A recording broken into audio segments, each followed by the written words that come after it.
అడవుల జిల్లా ఆదిలాబాద్ కి ఊపిరి పోసిన పరిశ్రమ ఇక తుక్కు ఖాతాలో కనుమరుగు కాబోతోందా? పునరుద్ధరిస్తారన్న 3 దశాబ్దాల పోరాటం, వేల మంది ఆశలు ఇక అడియాస్లేనా? ఎయిర్పోర్ట్ వచ్చుడు సరే, ఆ సిమెంట్ పరిశ్రమ కథ ఇక కంచుకేనా? జూన్ 2 తారీఖు లోపల ఆదిలాబాద్ లో ఎయిర్పోర్ట్ ప్రారంభోత్సవానికి శిలా ఫలకాన్ని వేసే బాధ్యత వేదిక మీద ఉన్న మిత్రులం అందరం తీసుకుంటాం. గాలి మోటార్ వస్తుందని సంబరపడాలా? ఎయిర్పోర్ట్ పేరిట ఎసరు పడుతున్నారని గాబరా పడాలా? ఆదిలాబాద్ సిసిఐ కథ ఇక కంచకేనా? ఆవేదనంతా ఆవాజ్ గా మారిందిలా. అడ్డుకుంటావు సిసిఐ అమ్ముకోవడాన్ని, ప్రారంభించేంత వరకు సిగ్గు దొంగచాట పనులు ప్రారంభించడమా?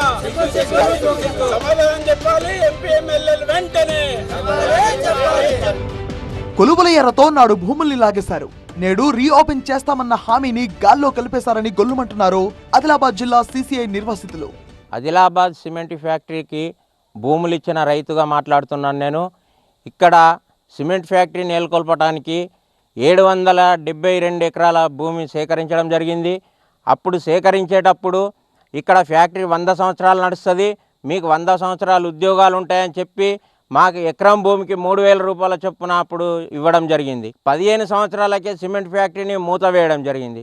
మరి వారు ఉన్నప్పుడు మేము మమ్మల్ని ఢిల్లీకి తీసుకుపోతామని చెప్పినారు. మేము వారిని అడిగినాము, ఎంత తిరిగినా వారు పట్టించుకోలేదు. మరి ఇప్పుడున్న ఎంపీ కానీ ఎమ్మెల్యే కానీ మమ్మల్ని ఎవ్వరు పట్టించుకోవట్లేదు.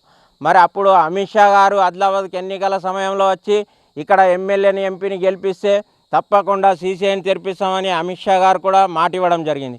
కానీ ఇప్పుడు ఉన్న ఇక్కడ ఎమ్మెల్యే ఆదిలాబాద్ ఎంపీ ఇద్దరు కలిసి ఆదిలాబాద్లో ఎయిర్పోర్టు దీన్ని తీసుకొస్తామన్న ఒక సాకుతోటి సీసీఐని అమ్ముకోవచ్చు, మరి సీసీఐని అమ్ముకొని ఎయిర్పోర్ట్ పేరు మీద దీన్ని చేయవచ్చు అన్న ఉద్దేశంతో వారు చేస్తున్నారు. కానీ రైతులకు మీరు న్యాయం చేయకుండా సీసీఐని తుక్కు కింద అమ్ముకుంటామని బీహార్ నుంచి కాంట్రాక్టర్ని తీసుకొచ్చి పనులు మొదలు పెట్టడం జరిగింది. మేము రైతులందరం కలిసి సీసీఐ సాధన కమిటీతో ఫ్యాక్టరీకి వచ్చినాము. ఇక్కడ పనులు బంద్ చేయించడం జరిగింది. మరి ఎట్టి పరిస్థితుల్లో మా రైతులకు న్యాయం చేయకుండా ఇక్కడ నుంచి ఏ మెటీరియల్ కూడా ఒక చిన్న ములను కూడా తీసుకుపోయాము. Cement Corporation of India CCI అడవుల జిల్లా ఆదిలాబాద్ కు కల్పతరువు. 3 దశాబ్దాల ఘన చరిత్ర కలిగిన సిమెంట్ ఫ్యాక్టరీ ఇది. ప్రత్యక్షంగా 1500 మందికి, పరోక్షంగా మరో 3000 మందికి ఉపాధినిచ్చిన పరిశ్రమ. కానీ ఇప్పుడు తుక్కు ఖాతాలో ఊగిసలాడుతోంది. తుక్కు ఫర్ సేల్ ఈ టెండర్ నిర్వహించారు. ముంబైకి చెందిన ఓ కంపెనీ టెండర్ దక్కించుకుంది. సిసిఐ సామగ్రిని తుక్కు కింద తరలించేందుకు సిద్ధమైంది. కానీ ఆ ప్రయత్నాలను సిసిఐ సాధన కమిటీ భూ నిర్వాసితులు అడ్డుకున్నారు. ఆదిలాబాద్ సిమెంట్ పరిశ్రమ ఈ ప్రాంత ప్రజల చిరకాల వాంఛ. ఈ పరిశ్రమ ప్రారంభమైతే దాదాపు 5,000 మందికి ఉద్యోగాలు వస్తాయి, ఈ ప్రాంత అభివృద్ధి అవుతుంది. బీజేపీ లీడర్లు ఈ సీసీఐని సందర్శించి దీన్ని ప్రారంభిస్తామని చెప్పిన వాళ్ళు, అటు అమిత్ షా కూడా ఎన్నికల ప్రచారంలో ఆయన ప్రసంగంలో చెప్పాడు సీసీని ప్రారంభిస్తాం బీజేపీ అభ్యర్థిని గెలిపిస్తే. ఇవల్ల పూర్తిగా మర్చిపోయి దీన్ని అమ్మే ప్రయత్నం చేస్తున్నారు. 2 రోజులుగా జేసీబీ తీసుకొచ్చి ఇక్కడ దొంగ చాటున ఈ ఉన్న రోడ్లను క్లీన్ చేసేసి క్వార్టర్లను పరిశుభ్రం చేసేసే కార్యక్రమం చేస్తే మేము అడ్డుకున్నాం. పాయల్ శంకర్ గారు ఈ యొక్క సీసీఐ ప్రారంభ విషయంలో మీరు జోక్యం చేసుకోకుండా, ఎంపీ ఈ యొక్క సీసీఐ ప్రారంభ విషయంలో జోక్యం చేసుకోకుండా దీన్ని అమ్మేటువంటి ప్రయత్నం చేస్తున్నారు. దీని ప్రయత్నం ఏంటంటే పక్కనే ఉన్నటువంటి విమానాశ్రయంకి ఆనుకో ఉన్నటువంటి సీసీఐ భూములు దాదాపు 770 ఎకరాల భూములు ఉన్నాయి. దీన్ని డిస్మెంటల్ చేసేసి దీన్ని మైదాన ప్రాంతరంగా మార్చేసేది, దీన్ని ప్లాట్లు వేసేసి ఆ పక్కనే ఉన్నటువంటి ఆయన భూముల డిమాండ్ పెంచుకోవడం కోసం మాత్రమే పాయల్ శంకర్ ప్రయత్నం చేస్తూ ఉన్నారు. నేను ఒక్కటే ఎమ్మెల్యే పాయల్ శంకర్ గారికి, ఎంపీ నగేష్ గారికి సూటిగా చెప్పదలుచుకున్నా, నిజంగా మీరు సీసీఐని ప్రారంభించకుండా దీన్ని దొంగచాటుగా అమ్మే ప్రయత్నం చేస్తే మీరు ఈ ప్రాంత ద్రోహులుగా మిగిలిపోతారు. తుక్కు తరలింపు ప్రక్రియ తెరపైకి రావడంతో సిసిఐ పునః ప్రారంభ ఆశలు ఆవిరయ్యాయి. మరోవైపు సిసిఐ ఆనుకునే ఎయిర్పోర్ట్ నిర్మాణం కోసం భూసేకరణ ప్రక్రియ, సర్వేలు మొదలయ్యాయి.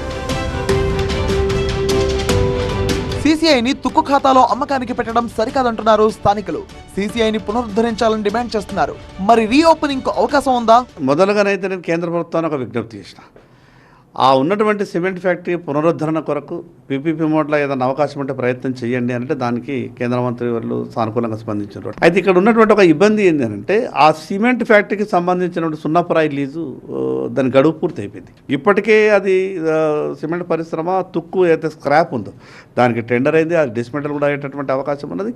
అల్టిమేట్గా అయితే సిమెంట్ పరిశ్రమ ఇంకోటి ఆల్టర్నేట్గా పెట్టాలా, లేకుంటే ఉన్నటువంటి భూముల్ని దీనికి ఎయిర్పోర్ట్ అథారిటీ ఆఫ్ ఇండియా కానీ ఎయిర్ ఫోర్స్కు సంబంధించిన వాళ్ళకు తీసుకునేటటువంటి సర్వే తర్వాత ఫైనల్ మాస్టర్ ప్లాన్ వచ్చిన తర్వాత ఈ సర్వే పూర్తయితే కానీ ఆ భూములు దేనికి ఉపయోగించేటువంటి అవకాశం ఉంటుందో చెప్పలేం. ఇది ఖచ్చితంగా 15 నుంచి 20 రోజుల లోపల దీని మీద పూర్తిగా క్లారిటీ వస్తుంది. సీసీఐని పునరుద్ధరిస్తారా, భూముల్ని ఎయిర్పోర్ట్కు అప్పగిస్తారా, క్లారిటీ కావాలని డిమాండ్ చేస్తున్నారు సీసీఐ సాధన కమిటీ ప్రతినిధులు, నిర్వాసితులు. మేము ఏం చేస్తామో సమాధానం చెప్పాలి. కేంద్ర ప్రభుత్వం నడుపుతుందా, రాష్ట్ర ప్రభుత్వం కేంద్ర ప్రభుత్వం సమన్వయంతో నడుపుతుందా, లేదంటే ప్రభుత్వ వ్యక్తులకు నడుపుతారా, లేదు నడపలేదంటే భూములు రైతులకు ఇచ్చేస్తారా, లేదు దీన్ని అమ్మేస్తున్నామని చెప్తారా? ప్రజలకు సమాధానం చెప్పాలి. వెంటనే దీన్ని తిరిగి ప్రారంభించాలని చెప్పి సీసీఐ సాధన కమిటీని డిమాండ్ చేస్తున్నాం. లేని ఎడల ఎంపీ ఎమ్మెల్యేను తిరగనివ్వకుండా అడ్డుకుంటామని చెప్పి హెచ్చరిక చేస్తూ ఉన్నాం. ఇక్కడ ఉన్న ఫ్యాక్టరీని మళ్ళీ రీఓపెన్ చేస్తారా, మరి ఇక్కడ ఉన్న భూములను అమ్మి రైతులకు ఏమైనా సాయం చేస్తారా? మీరు దీని మీద ఏదో ఒక పరిష్కారం చెప్పి రైతులతో మాట్లాడి చర్చలు చేసి రైతులకు ఏదన్నా మీరు తప్పకుండా మాట ఇచ్చేంత వరకు ఇక్కడ ఏ పని జరగని మా ప్రాణాలు అడ్డన్నా మేము అడ్డుకుంటామని మేము చెప్తున్నాం. జాతీయ రహదారి 44కు కూతవేటు దూరంలో ఉన్న సీసీఐ భూముల ధరకు రెక్కలొచ్చాయి. ఎకరా 2 కోట్లకు పైగా పలుకుతోంది. ఇప్పటికే 10% పైగా కబ్జాకు గురైందంటున్నారు. అయితే ఇదే స్థలాన్ని విమానాశ్రయ ఏర్పాటులో భాగంగా పరిశీలించిన Indian air force authority ఓఎల్ఎస్ survey బృందం సీసీఐ భూములను రక్షణ శాఖకు బదలాయించుకుంటే సరిపోతుందని ప్రాథమిక అంచనాకు వచ్చింది. దీంతో విమానాశ్రయ ఏర్పాటుకు ముందడుగు పడగా సీసీఐ కాలగర్భంలోకి వెళ్లేందుకు అడుగుపెట్టినట్టయింది. సీసీఐ కథ ఇక కంచికేనా?